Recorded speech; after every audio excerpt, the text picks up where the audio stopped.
All right, so we are recording now. And I'm going to share the screen. All right, so this is kind of to motivate your term project. Remember that this, I've basically at this point assigned project A, right, which is worth 5% of your grade. You can work in groups of 2 at most or individually, right? What do you have to do? You have to build a cluster for parallel computing, something that supports this idea of MapReduce, right? So basically the framework that I suggest is Hadoop, and the goal is that you need to configure a cluster, which, with 2 nodes, right? So 2 VMs basically, to be able to perform this operation in parallel. So what I'm demoing this week is kind of the operation that you need to do from data to result, right? But it can actually be implemented on the command line pipeline, right? On the terminal, basically. And that's kind of what I started, I believe, on Tuesday.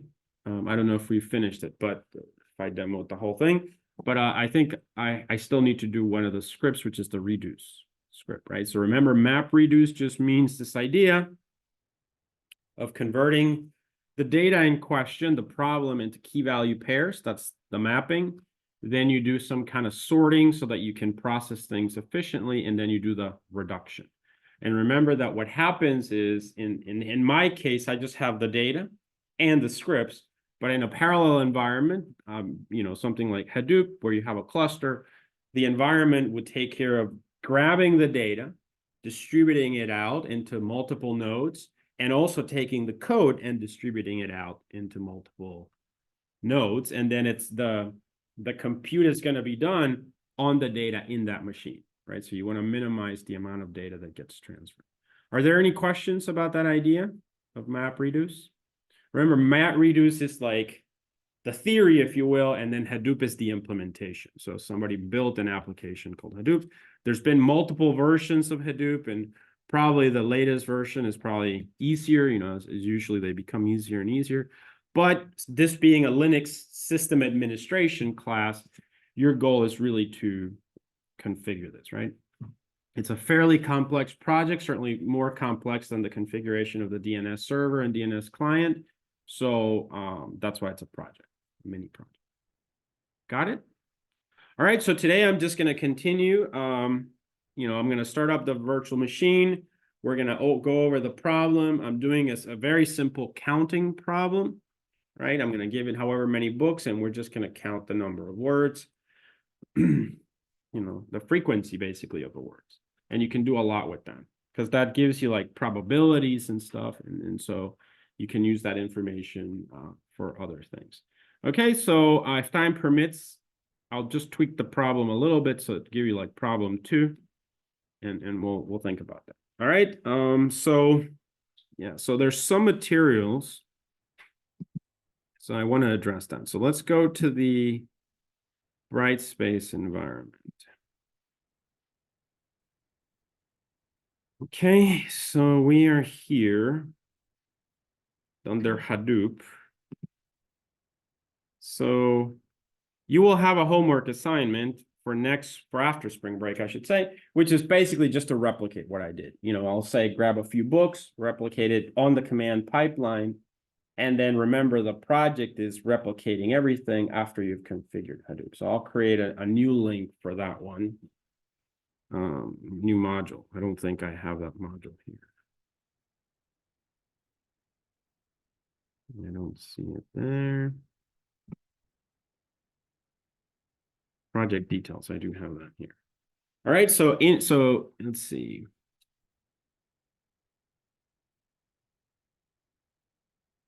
Yeah, so this is the project details. In your group, select a service or application related to system and configure on Linux. Show a demo of your topic. Yeah, that's project A. And then project B. In your group, configure Hadoop on Linux and solve the word count problem we did in lab, but now on Hadoop. I mean, is that pretty clear? Yeah. So remember, I'll repeat this again. In this class, I don't do a big project, right? Instead, we just do 2 small projects. Each one is worth 5% of your grade for a total of 10%. So one is project B, which is this one, configure Hadoop, as I've discussed, with at least 2 nodes on Linux, and solve the word count problem we did in lab, but now on Hadoop. So that's kind of what I'm doing and what I would like you to do. And then project A is, in your group, select a service or application related to system administration and configure it on your Linux system. Show a demo of your topic while running on Linux. Please confirm with me about your topic before starting. So this is kind of like what I said. Students usually just configure like an email server in Linux and then demo it. Do you guys see that? You can pick any service and just configure it in Linux and demo it. Are there any questions about problem A and problem B? They're basically sysadmin configurations in your Linux system. Questions, guys? Yes, sir, Bob. When's the due date on it? Oh yeah, that's a good question. So they're both due the week before finals. Yeah. So usually, so we'd have finals week, and then the week before that, on that Tuesday, we'll do project presentations. And so we have Tuesday and Thursday, so we can either do project A on Tuesdays and project B on Thursday, or you can just present both, you know, however you guys feel. But that week is usually for presentations. Yeah. So you have the whole period. But since you have spring break coming up, if you're going to have free time, you might want to start on this, right? So it's up to you. So I just want to make sure everyone is clear, though, on these projects. You have any other questions? It doesn't have to be a scripting or coding or anything like that, although you can do that. But it definitely has to involve Linux, and it can be like configuration. So, you know, if you configure an email server, for instance, you have to send an email, receive an email. You know, you have to demo that it works, that it fulfills the function of emailing things in a very simple way. Got it? All right. All right. So I hopefully, so I'm not hearing any questions. So I assume project is clear. So this, just to show you again, this description is in the module project and surveys. Okay. So you can just go there, start working on it. I haven't added a link yet, but the description is there. And if you need me to add more description, please let me know. So, but I usually like to show students the problem, you know, like the results that they need to run. I will also today show you just a few commands in Hadoop so that you're aware of like the commands I will ask you, you know, when you're doing your demo of Hadoop. I'll say, please run this command on the terminal. So I want you to keep, you know, make a note of that so that you can, you know, solve, you know, demo correctly. All right, so here, this is the Hadoop lab. So I'll probably, you know, download. So I'll do this with just some text, like a sentence. I think we were doing Q, foo, something like that. But then you're going to repeat the exercise by downloading at least 2 books from the Gutenberg library. So if you don't know what this is, Gutenberg.org is a place where you have a whole bunch of books, and they're available in UTF-8 and other formats such as that. So download at least 2 books from the Gutenberg library and calculate the frequency of all words in these books using the provided mapper and reducer functions. So remember, you're gonna like take all the books, right, and make them into one single string and give that to this function to do that count. If time permits today, I may give you a problem too, where I ask you to do the counts per book. So you would, you know, do Huckleberry Finn, counts. Another book, Pride and Prejudice or something, right? But the example I'm doing is all of them combined. Okay, so it actually seems like very simple, but we would have to change the code somewhat. All right, so anyway, we'll start with the simplest scenario, which is this one. And so we're gonna, I believe now we're ready to go to the virtual machine and just continue our exercise from Tuesday. So this is gonna be part 2. Okay, so let's go to the virtual machine VM. Right here.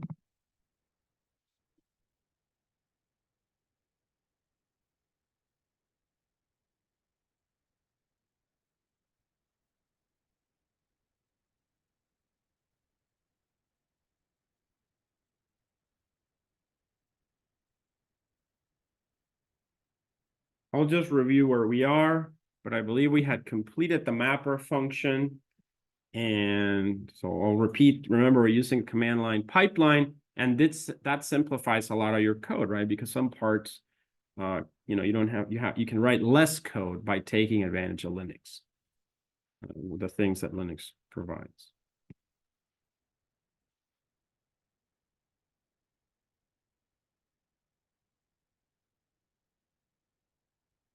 Okay. So it's starting.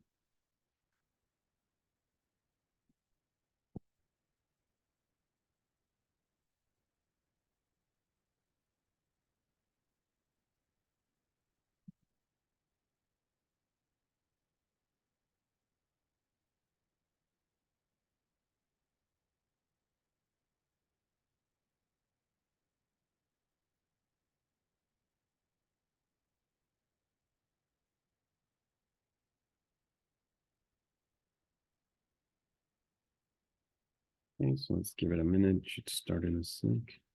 All right, here it is. Okay. Also, I think you have a homework assignment due tonight, right? The user account management. Don't forget to submit that, please. Or no, the firewall. Firewall. Yeah. So don't forget to submit that, please. All right. So let's go ahead and do this one. So this should be easy, I think, this homework.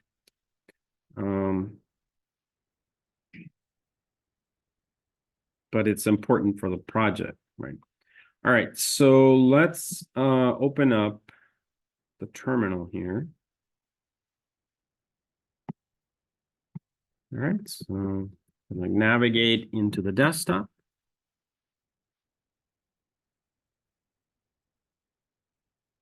All right, and into ITS 372, line 2024. Okay. All right, so we are working on the MapReduce section.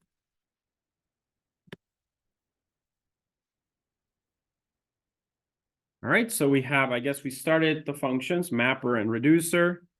Let's take a look at mapper. So this is what we did before. You can see there basically the mapper just takes the string. I already described this, and it tries to create the key value pairs, right? So that's basically the idea. You know, we read in an input, we pipe it into the function, and then the function just iterates through all the words and creates key value pairs where the key is the word and the value is just one because we are counting these values, okay?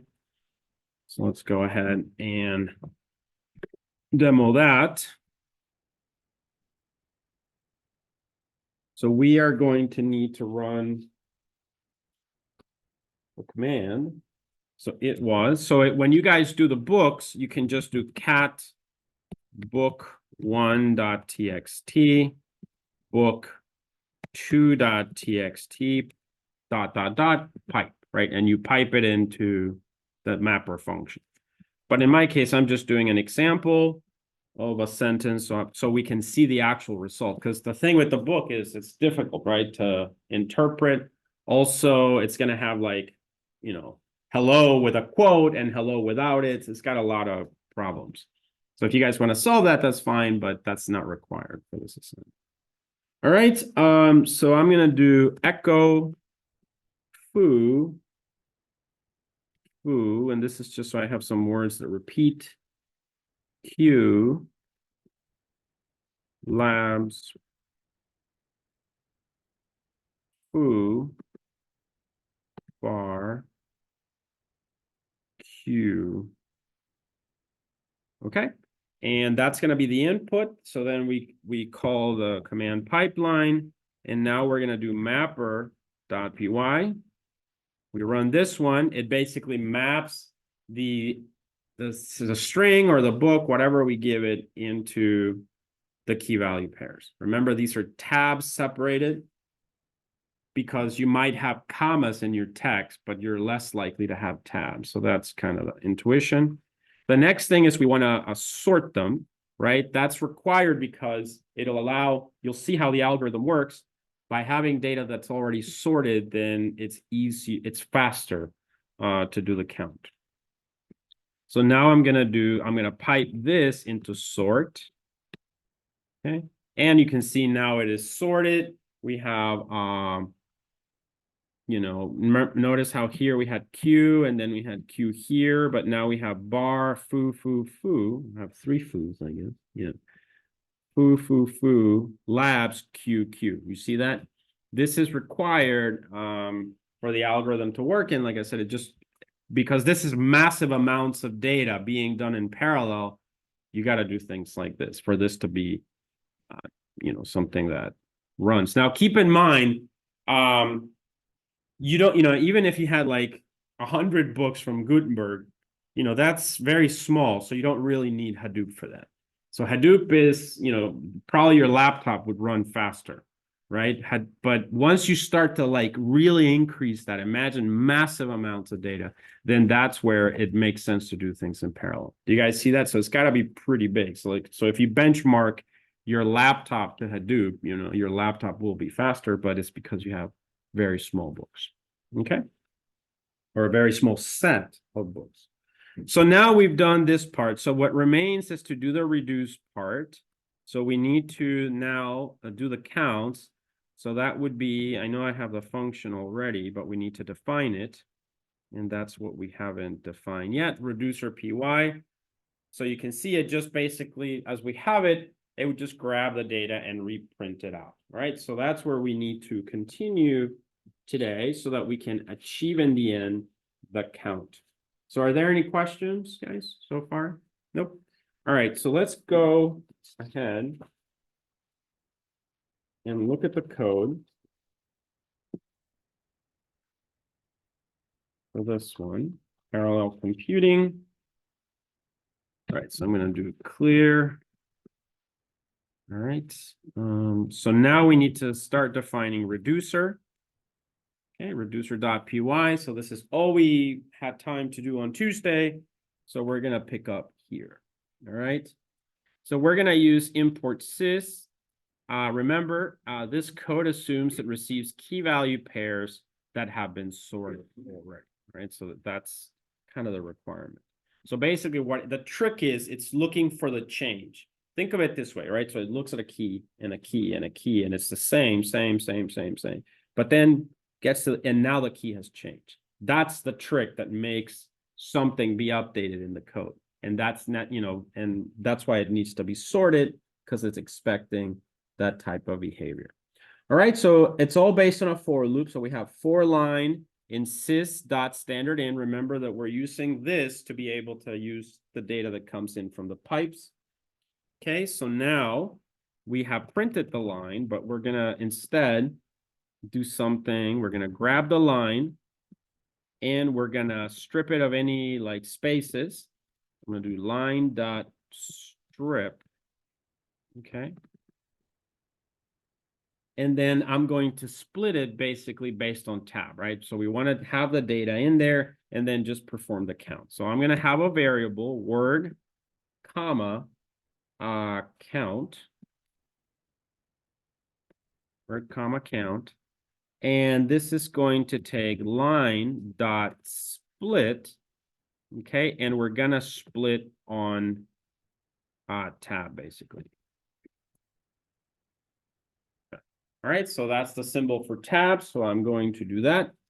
And let's just see that it works by printing word and count. So I'm gonna do print word, comma, count. Oops, yeah, no, that's correct. All right, so I just want to see that this actually works, that it does perform the split on tab. Control X, Y. And let me know if I'm going too fast or if you guys don't have time. Also, this is on the GitHub, I should say, so you can just get it from the Unix, Linux.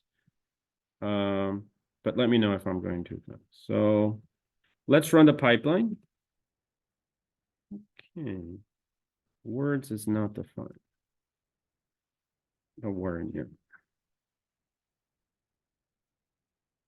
And let's actually define word up here. also equal none. Okay, so let's go ahead and do that.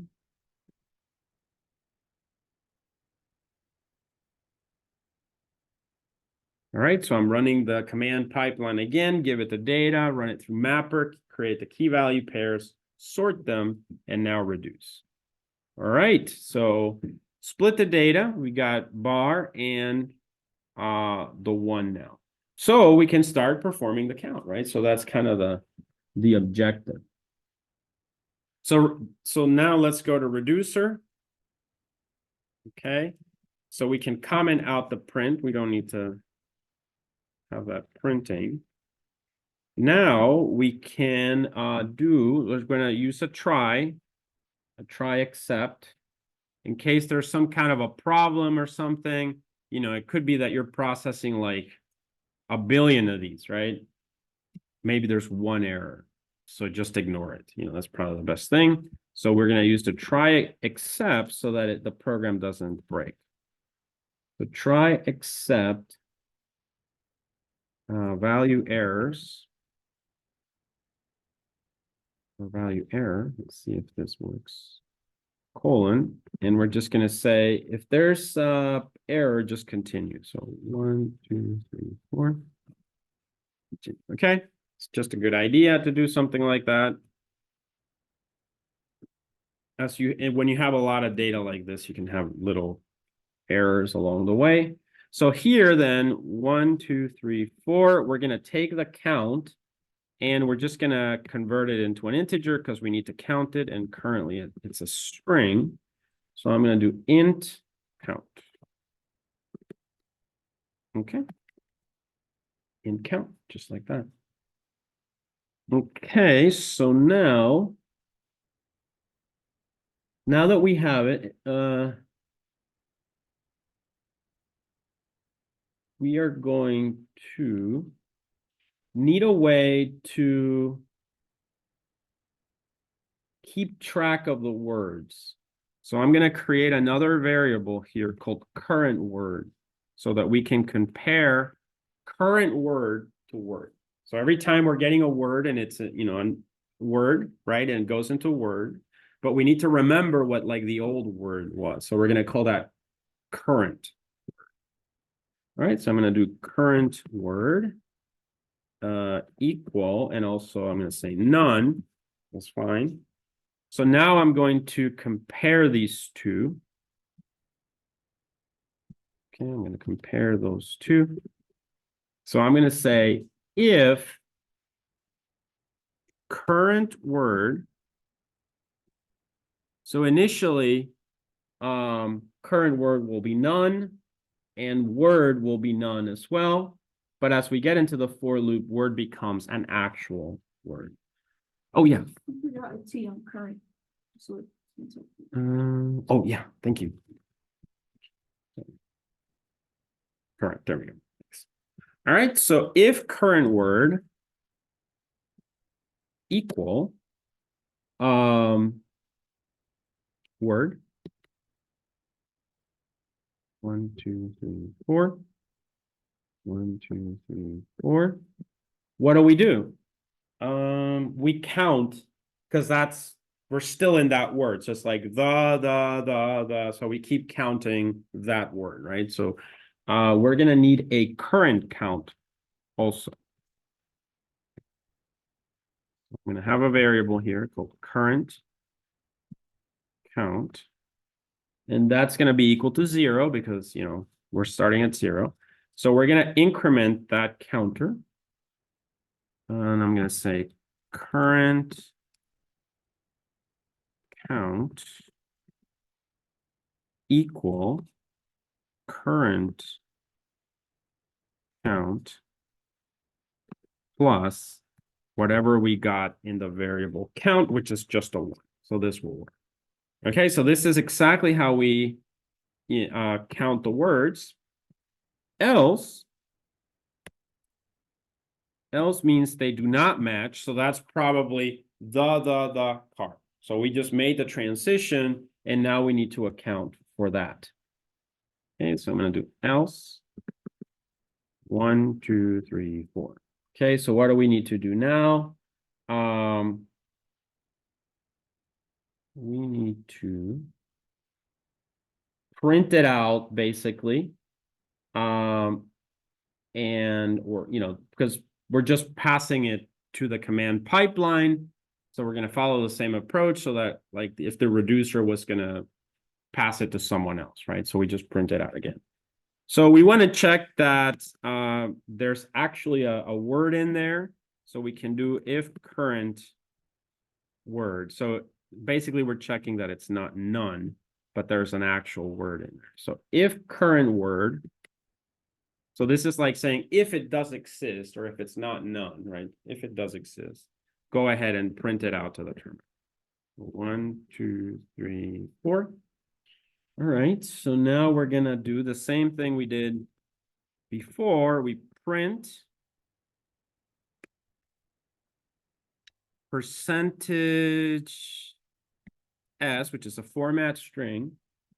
Tab, again, we're just using tab delimited things. Percentage S. Okay, and we're going to pass to that via the percentage. The actual word, which is going to be in current word, comma, what? The current count. So this is what gives us the total. So basically it's like this. The. So there's 4 of those. Once we make the transition, we know we will never see the again. That particular key. Do you guys see that? So we just print out that key and the total tally of it, and that's it. We move to the next word. That's the new key. We count however many. When there's a transition, we print it out and we're done. That's it. It's that simple. So we're almost done with the code. And this is basically, it's a little bit more complex because it's in parallel, but otherwise not too bad. All right, so that should be it. So at this point, what we need to do is we just printed it. So now we need to make the transition. Do you guys see that? We need to make to the new word. Do you guys need me to make this a little bit bigger? Is that better or more? Maybe just one more. Mm-hmm.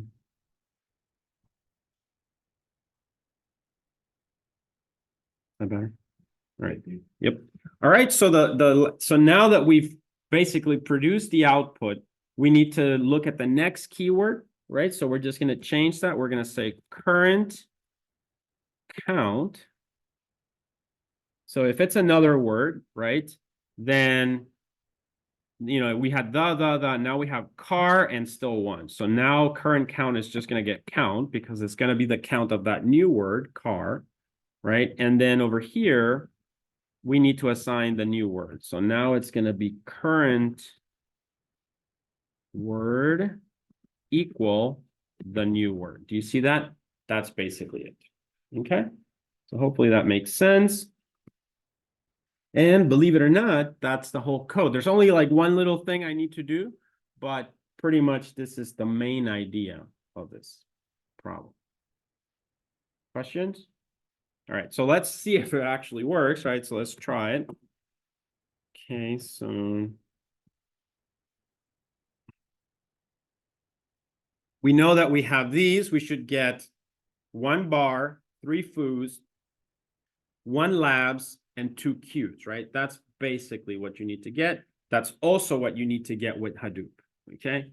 What Hadoop will give you in the future is if you had 1,000,000 books, I don't know if there are 1,000,000 books, but if you had 1,000,000 books and you needed to run it in parallel, you could do the same thing. Yeah. And it would be something that can be done. So let's run it. Okay.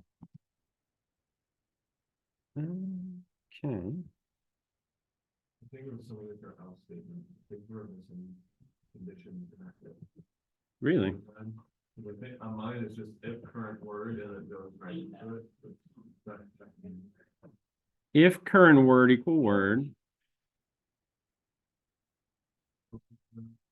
No, this should work. Okay. We're printing, right? Oh, let me see. No, this is right. Because it's in the else statement, okay? It doesn't get into this else statement. If it's not printing. Yeah, you're right. Let's see. If current word equal word else.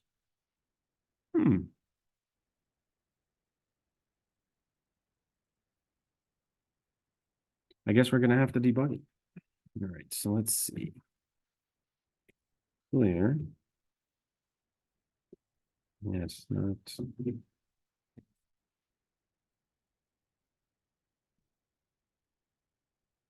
All right, let's go in there.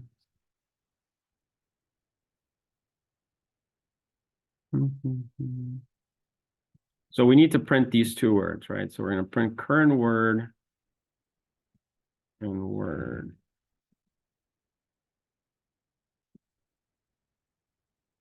Print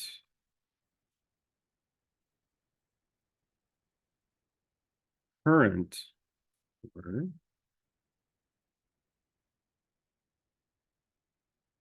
Print word. I'm going to put an input here just to halt it. On enter. All right, so let's run it now.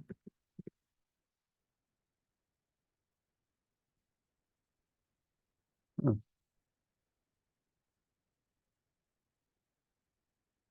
Didn't print anything. 4-line.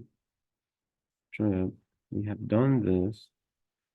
Try. Continue.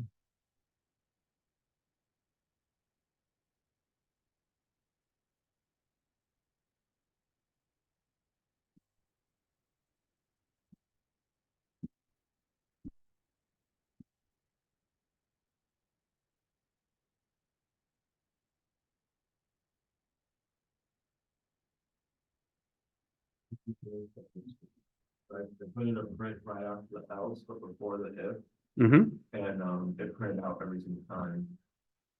You put a print where? In between the else and the if, I also did that.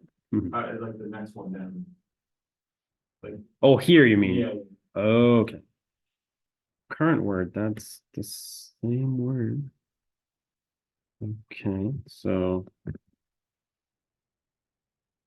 if current word. Well, let me just try this.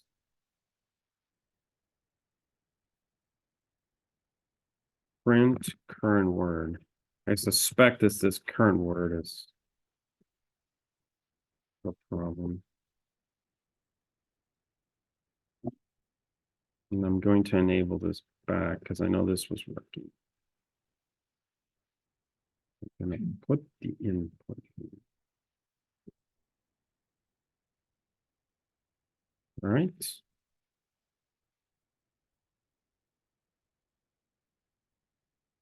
Okay.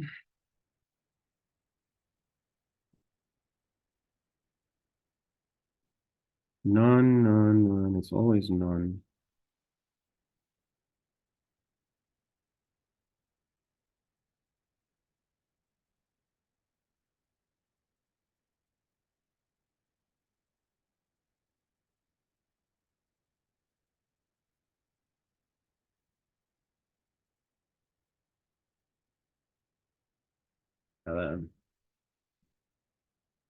We'll get rid of the none.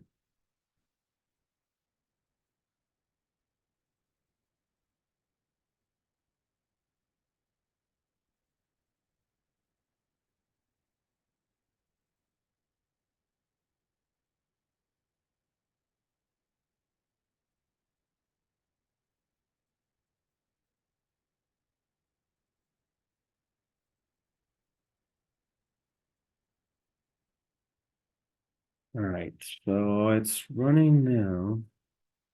That's always none.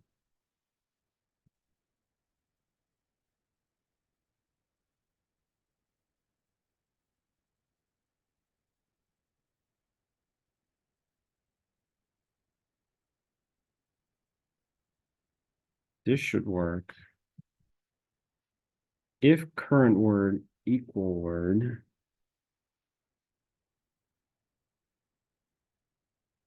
counted. They're not equal, right? Initially, so else, but if current word initially should be none.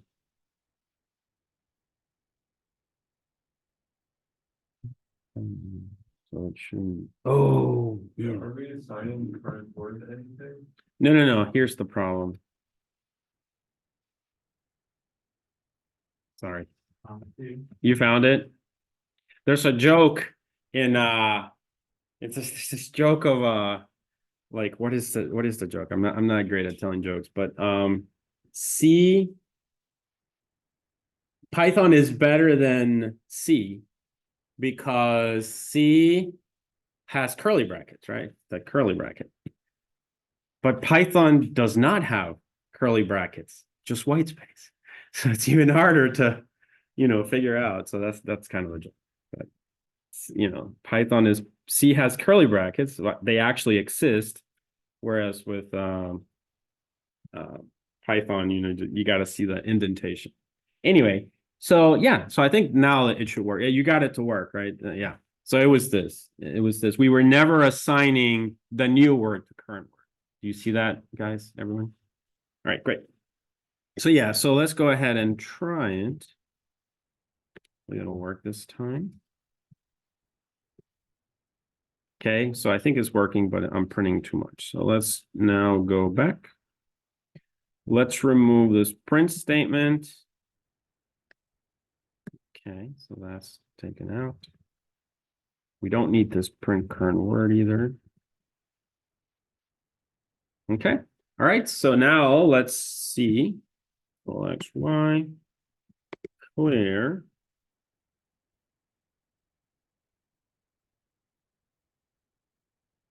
Still printing something.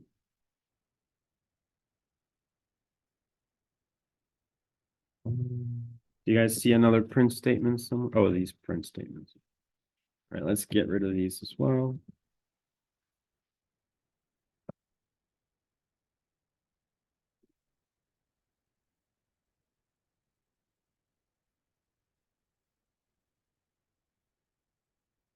All right. Okay, so hopefully this will work now. Clear, run it. There we go. All right, so we had foo, there's 3. Q, there's it's not there. Labs, there's 1. And bar, there's 1. So we're missing Q, right? And that's because it's the last word. So if you wouldn't notice this, if it was like thousands of words, you would just not notice it. But it's the nature of the program and how we wrote it. It's ignoring the last, just the very last word. So we got to add a little bit of code just to output the last word of the sequence, right? So we're going to do that. That's just the nature of this implementation. So I'm going to go down here and I'm going to add a comment. I'm going to say output last word. Okay. Okay. So this is if current word equal word 1, 2, 3, 4 print. And now we're going to repeat percentage. Oops, sorry. Percentage S tab percentage S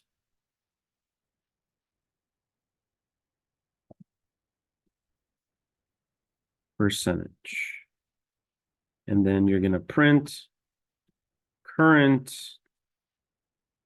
word, comma, current. All right, so if we add this code, we should get the last word now. Let's go ahead and do that. And there we go. Q2.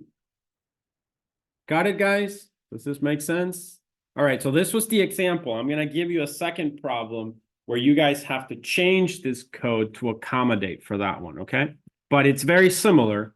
I'm just going to change it a little bit. So this counts for all the, imagine I give it 3 books or something, right? It's going to count basically it's going to take those 3 books, make them into one single string, and then give you the totals, the frequency counts of the words for that one single document. Now you have to do a count per book. Do you guys see that? So you'll have to do a count per book. All right, so I'll write up this problem, and then you guys, can work on it. Does that make sense? Plus, you have to do this with actual books, not with the string. So that's downloading the Gutenberg library or Gutenberg books and feeding them into this pipeline. Does that make sense, guys? I'll write it up, of course. I'll write up the problem, but I just want to see if you understand. So you have to solve that one. So I'll do that in a sec. The next thing I want to do is just really quickly go over some of the Hadoop commands, give you a list of a lot of the Hadoop commands. These are technically Linux commands, right? But they're Hadoop specific. Okay. So let's go ahead and do that.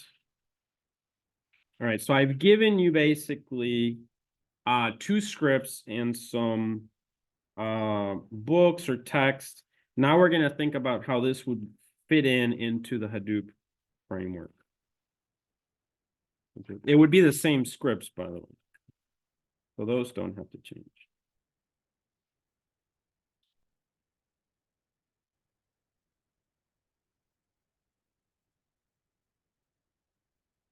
And then we'll come back. All right, so I'm going to switch to the whiteboard here.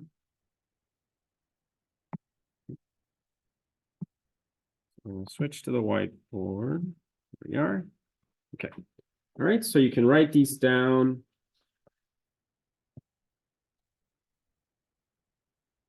All right.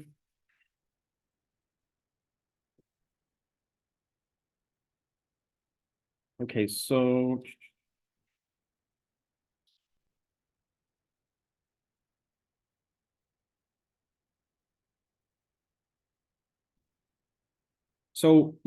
this assumes, so you have a Linux environment, right? So you have Linux, probably your CVM.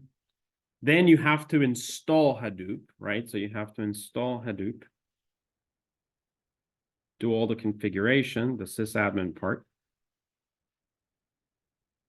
So there's going to be, downloading it, installing it, and then configuring the whole thing. You have to create accounts, everything like that. Once that's done, basically, then, there may be several different ways in which you can interact with Hadoop. But let's say, for instance, that Hadoop is, there's a little program now in the bin of Linux. So then whenever you want to invoke it, you will do something like this, bin Hadoop. Okay, so just like we do any other thing, netwalks or something like that, right? So you have a program now. So you're going to start Hadoop, basically. Starting Hadoop it's like several commands. I'll show you that as well. But once it's started, you're going to remember that you're going to have what is called a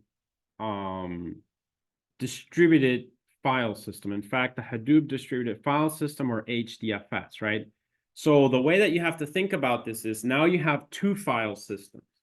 You have the local file system of the Linux machine and the Hadoop file system. They're 2 separate, right? And so you can't read from the local system directly into Hadoop. You have to load things into the HDFS. Does that make sense, guys? So let's assume, for instance, that you have some folders called Gutenberg, right? And you have some books in there, right? In your local system. So then basically, you would, let's say here, you're going to copy the files. So actually, no, you're going to copy your data, right? So the files, the books, copy files, the books. to the HDFS, to the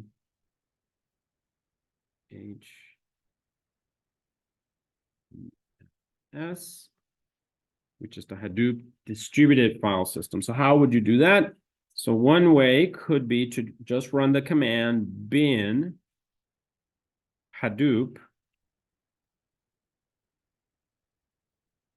and then DFS.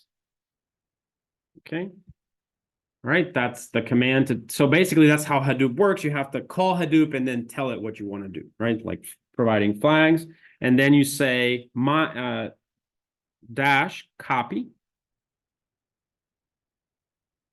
from local.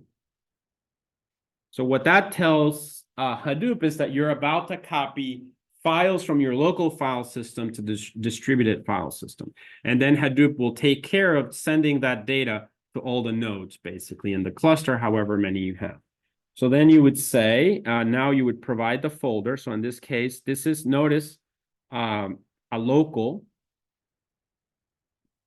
folder, like the temp folder, right? So where, you know, it could be the desktop, wherever you want it to be. And then you would have a folder called Gutenberg.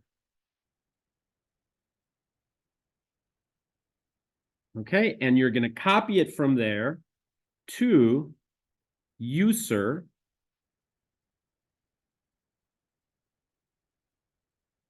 HD user, and then you're going to have in there your own folder Gutenberg. Do you guys see that? Now keep in mind there is no such thing as user HD user. It only exists in terms of the Hadoop command. Do you guys see that? But that's it. So imagine how powerful this is, right? You're taking all the data in your local system and you're starting to write it to the distributed file system. And then Hadoop is taking care of sending all that data, as we spoke on Tuesday, creating redundancy, distributing it out to all the nodes so that they can do the processing. Does that make sense, guys? Any questions on that part? No? All right, so that's one of the commands. Okay.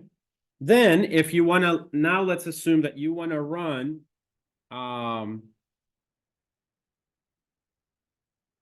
run basically a command. So now I'm going to go over here.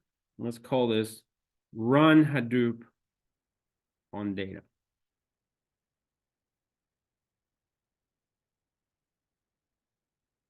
Right, so you've done the previous command. So you know your data is located at user HD user Gutenberg, right? That's the reference that you need to provide. And so now you're going to say bin Hadoop. Okay. And you're going to run. Okay. You're going to specify mapper, which would be, you would need to move this file as well. So this one actually, it can be in the local system. So home, your account that you've created for Hadoop. This is part of the configuration, HD user, and then mapper. .py. Do you guys see that? So this is the Python script that we just wrote. Make sense? You're running Hadoop, you're providing the mapper, then you need to provide the reducer. And that, similar idea, home, HD user, reducer.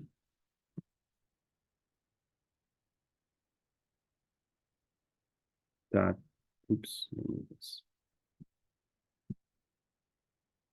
Reducer.py. And then you need to provide the data.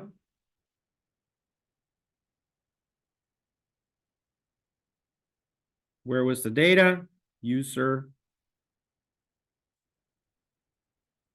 HD user, We called it Gutenberg, I think. Or B, right? B.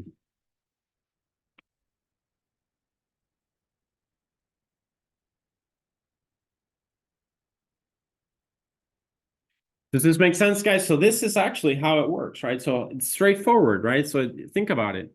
You create the mapper and the reducer and the data. We did this in the terminal. Now, when you're using Hadoop, you provide the mapper, the reducer, and the data is already loaded into the distributed file system in this location.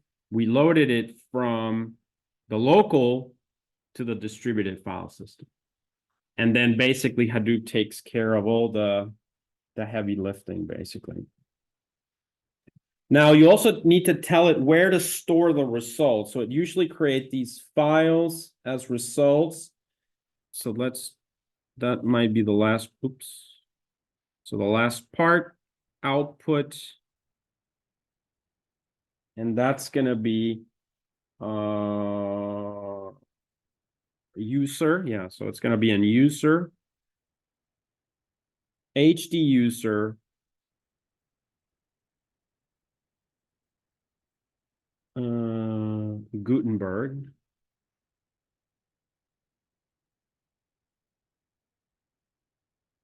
But let's call this output actually. So output. So it'll just create a file there called GB output. Now notice this is saving it in the distributed file system. So it's going to be, you can't just do an ls of user Ph.D. user Gutenberg, right? That's not going to work. You have to interact through Hadoop, right? So obviously, these are general commands. As Hadoop changes from year to year, the commands might change a little bit, but this is the basic logic. So this would be the command to run it. Do you guys see that? Whether it's 1 million books, 1 billion, well, maybe not 1 billion books, but 1 million, a lot of books, 10,000 books. You define your mapper, your reducer, you define where the data is, you define the output file, and you run it, run the job. This, of course, after you've done the configuration. Let's say that you've created now, you ran it, you've got the outputs, GB output. Now you want to visualize it, so you have to do it through Hadoop. So let's say look at results. Okay, so to look at results, once again, you're going to do something like bin Hadoop. So you're making a call to the Hadoop command. You're going to say DFS to indicate the distributed file system again. And then usually Hadoop uses familiar Linux commands. Like here you can see flag cat. So basically it's what we use the cat in Linux just to visualize our data. And then you just specify that you want to visualize something in user, Ph.D. user, and then what was it? GB output, right? So Gutenberg.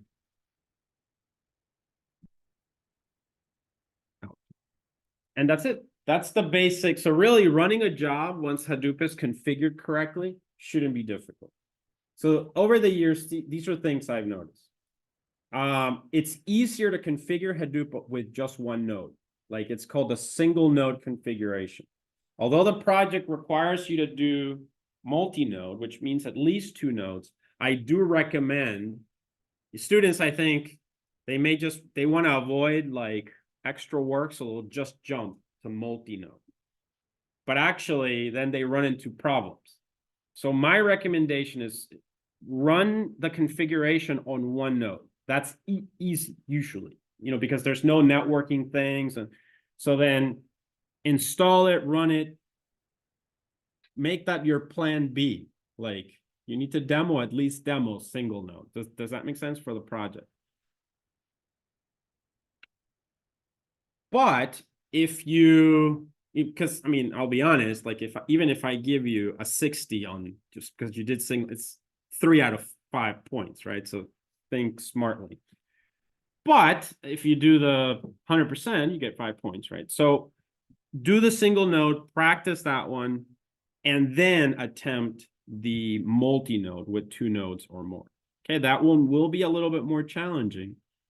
But you know, that's the fun of this project. You're testing your Linux sysadmin skills by getting that to work, which over the years it's gotten easier, but you know, it's still challenging. Okay, so that's it. So you'll run this job, you'll demo basically. You need to demo live, so you'll run a few books, and you need to know that, show those counts as I just showed them in the exercise that we just did. Does that make sense?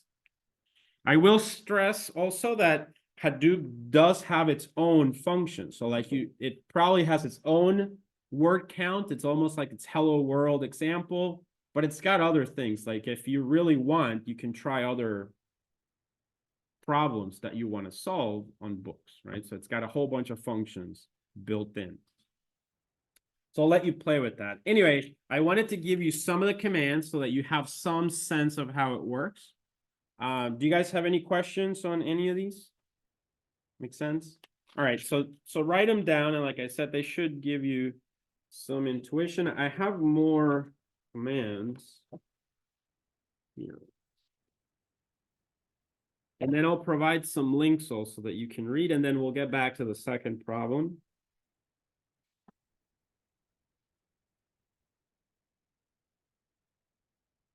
You will probably need to install Java for this because it's built on Java, and so that's, you know, default JRE. So you probably need to install that.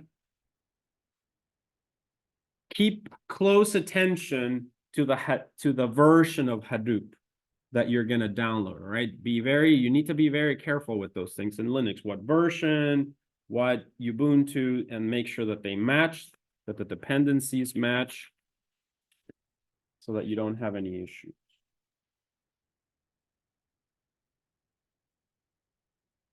Okay. Let's see what else. Okay, so a few more commands for Hadoop. One of the things you'll have to create, as you saw, is you're going to have to create an account in Hadoop. So that will be part, you know, like you did with the user account management, where we learn how to create accounts. So you'll have to do that. So it brings in that lab as well, as part of the practice. All right, so a few other commands in Hadoop. If you want to create that directory, so we used the GB folder, right? If I remember, this one, GB, right? So the data is located there. So you need to create a folder. So the idea would be similar. You say invoke Hadoop bin Hadoop, and then you're going to say something like fs for file system. And then once again, it uses consistent Linux commands. So -mkdir for make directory. And then you can specify something like, I think it's -p. And then remember, this is no longer the local file system, but the Hadoop distributed file system. So it'll be something like user, HD user, and then you'll say GB. And this will create the directory where you're going to load your data, basically. Okay. Questions about that? All right. Another thing that's going to happen is let's think of an example of how this works. So we're going to go here. So this is kind of, so you have like these little pieces of software running on all the individual nodes. So these are like processes running on them.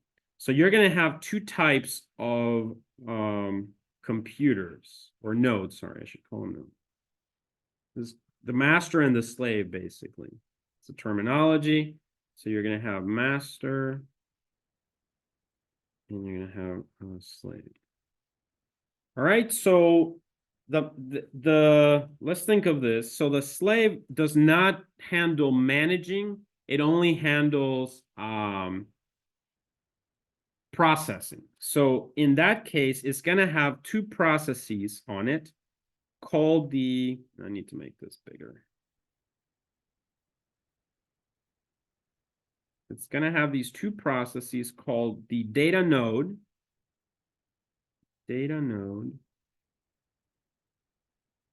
which handles the data, right? The distributed data.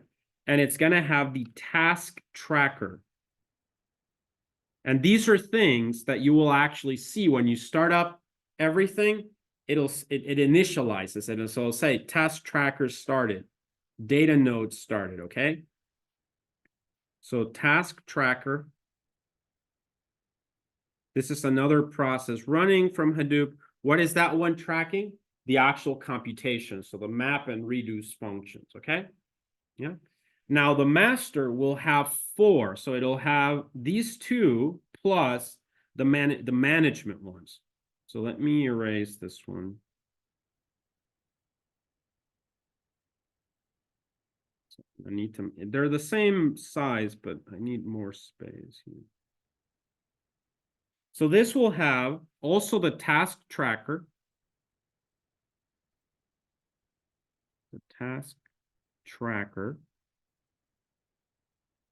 Plus the it's going to have the data node.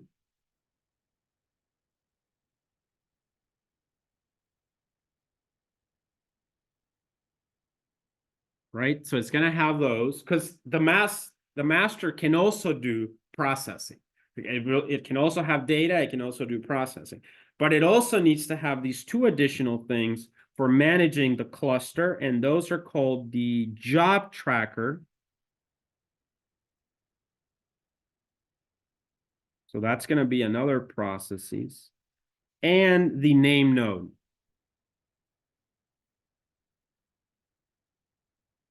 Okay. So basically, when you do when you start the cluster, you start it with one command on the master, and everything starts. Let's say that you had like this machine is the master node, and then all of those are the slave nodes. So you just run start, all of them start, including this one. When you go to this machine and you type something, a command I'll give you, because this is the master, it'll print out 4 processes running. Task tracker, job tracker, name node, and data node. But if you go to one of the slaves, any one of them, and you type in the same command, it will only initialize the tasks or show you the task tracker and the data node. Does that make sense? And so this is one of the things that I usually in the demo ask. Can you please type here and type here? And so on. Got it? Does that make sense? So basically you install it on every machine, and then when you start it on the cluster on one, it starts on all of them, and you're just going to see these processes running in the background. Okay?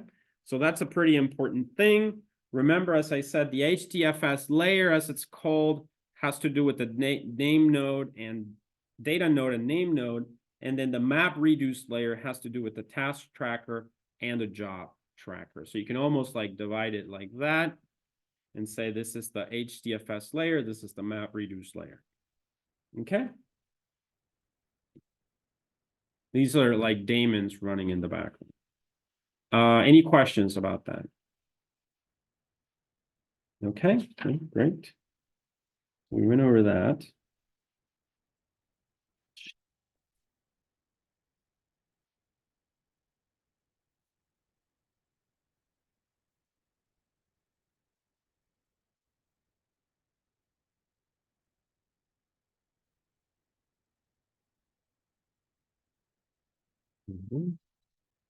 There's just a few last commands.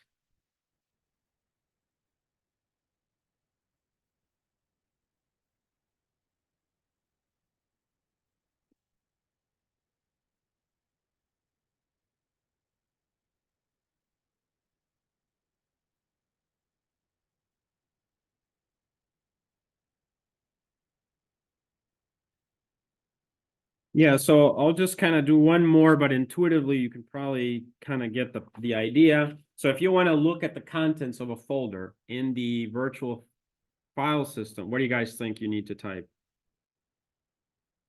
LS, right? So there is, such an equivalent thing. So listing the contents would be something like bin Hadoop. And then it would be DFS, distributed file system, and then -ls basically, so you can list out the contents, and then of your virtual folder, which is going to be something like user Ph.D. user. Okay, and that's because you can have multiple accounts on the machine related to Hadoop for maybe different people, etc. So they have their own files. But it's kind of nice how it works. I think it's pretty clever. All right, so that's another example of how to list things. And there are many commands like that one.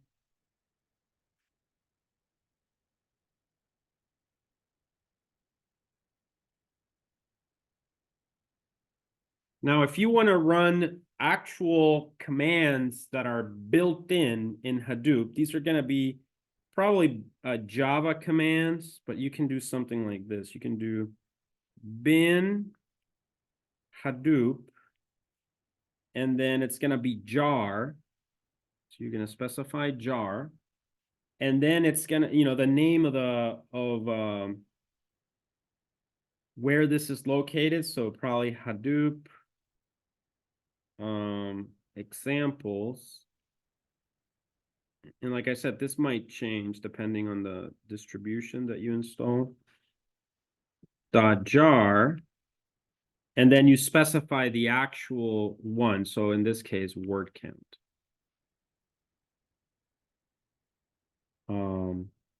And then of course you're going to provide the folder. So this is going to be the folder in Hadoop, right? So the folder in Hadoop, we'll just say Hadoop folder. And then the output where you're going to write out the results. Does that make sense? So this is just an idea of how you run actual Hadoop built-in commands. So it's got a, it's this one that you're running, the word count.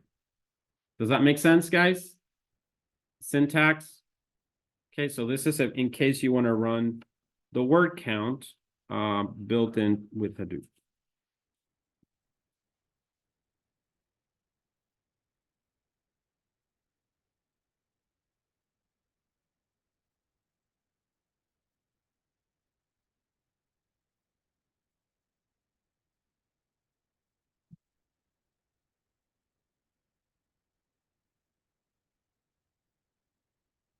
So yeah.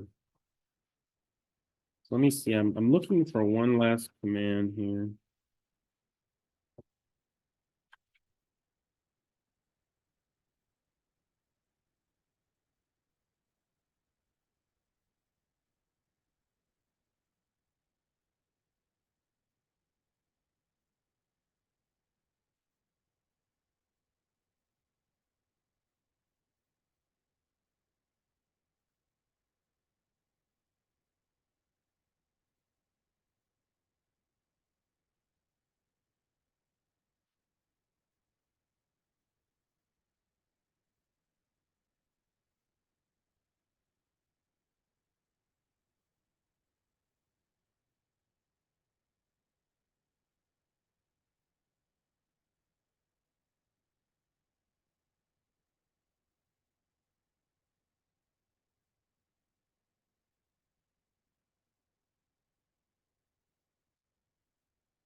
All right. Anyway, I can't find it, but I think it was like JPS. I just can't remember what it is.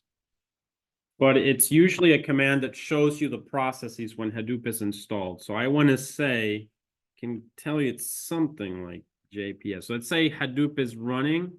So then you do something like JPS, I believe. And then it's going to basically list out those processes and information about Hadoop. I'll give that to you in the next lecture. I'll have to look for it. I don't see it here in my notes.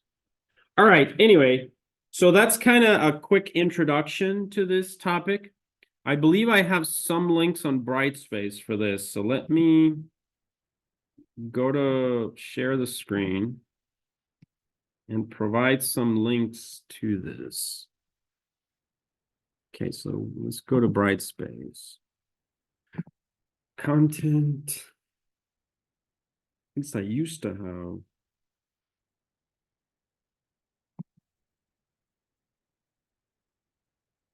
Yeah, here they are. Okay. Oh, okay. I have some commands in here as well. So, okay, so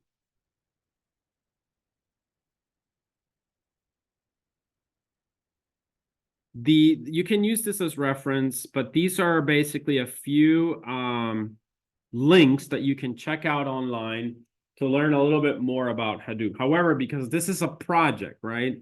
I'm leaving it kind of more open-ended. So you have a problem to solve, and you know you need to install, you know, the scenarios. Again, you're working somewhere and they have this cluster of computers, they want to run a problem, and they just tell you, hey, configure this on Linux. So you got to figure it out, right? So you don't have to use these tutorials to configure. In fact, the version of Linux that they reference is probably 1804 or something, and that's probably not even available anymore. So you're going to have to go to the, you know, as one distro of Linux that actually is supported currently.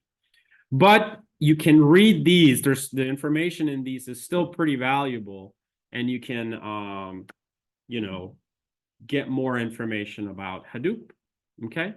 Does that make sense, guys? So this is just basically reading material so you can get started. As I was saying, there's single node configuration, then there's multi-node configuration, and there's Python scripts in Hadoop.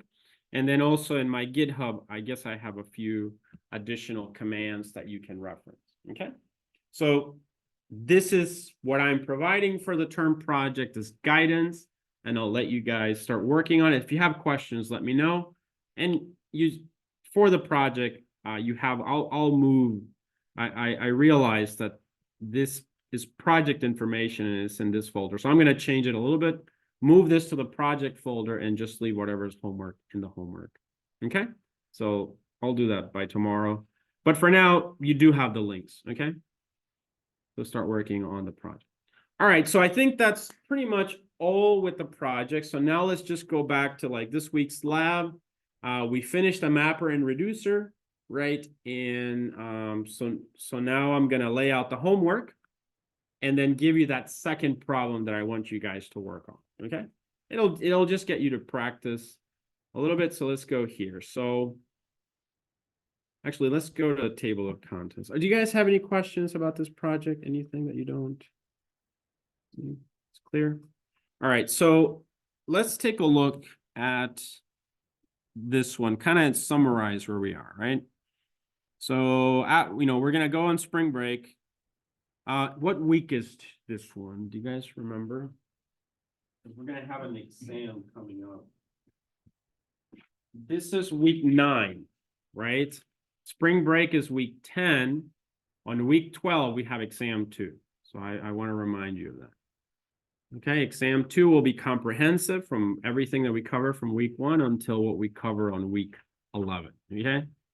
All right. So I just want to, before I forget, we are currently on week 9. Spring break is week 10, and the exam will be on the Tuesday of week 12. Any questions about that? Okay, great. So I wanted to say that. All right, so we are, you know, basically wrapping up the MapReduce topic.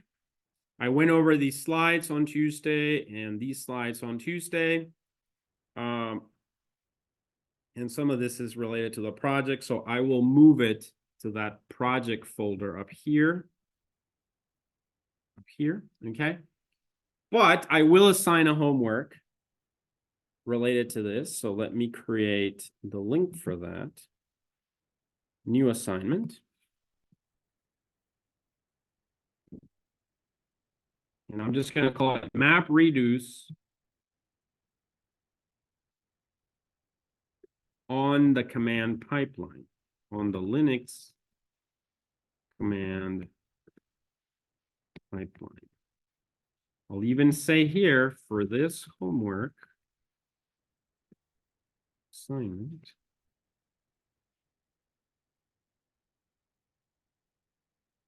you do not need use Hadoop, just in case anyone believes that they need to have Hadoop done by, 2 weeks. Okay. So you don't need to, for this homework assignment, you do not need to use Hadoop. All right. This will be due, since you guys are on break, right? I'm not going to assign any homework during spring break. So then we're going to make it due on the 21st. Okay. Got it? All right. On the 21st by 10 p.m. It'll open up now.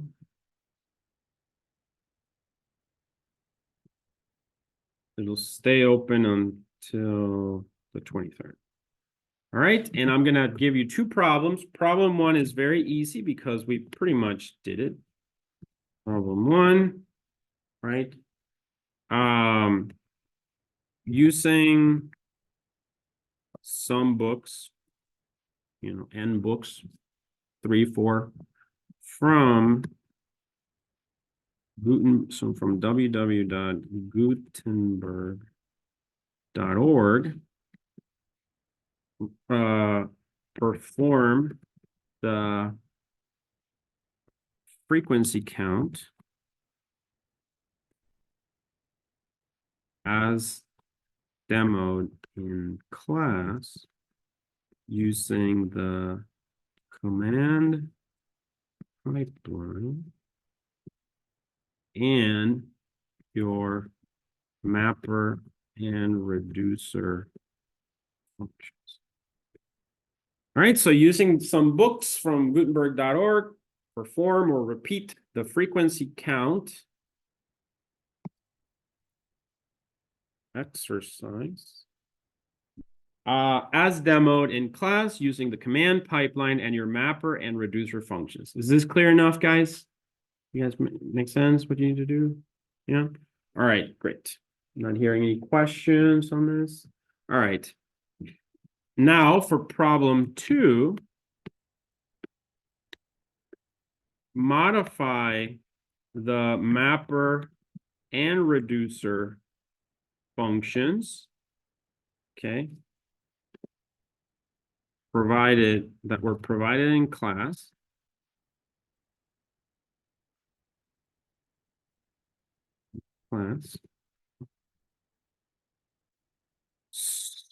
So that now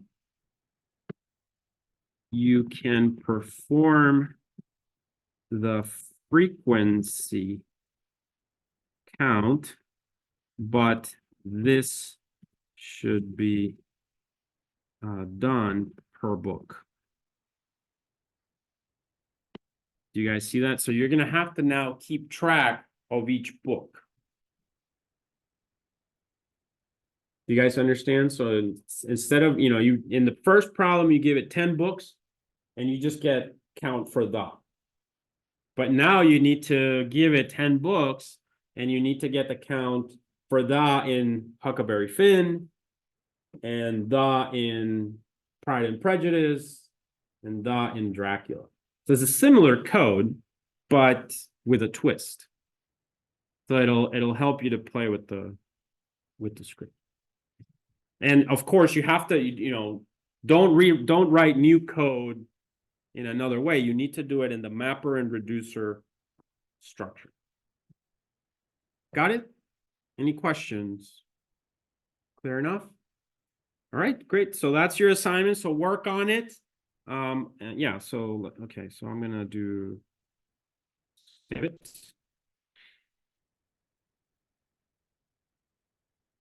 All right, I'll stop the recording here. I believe I did the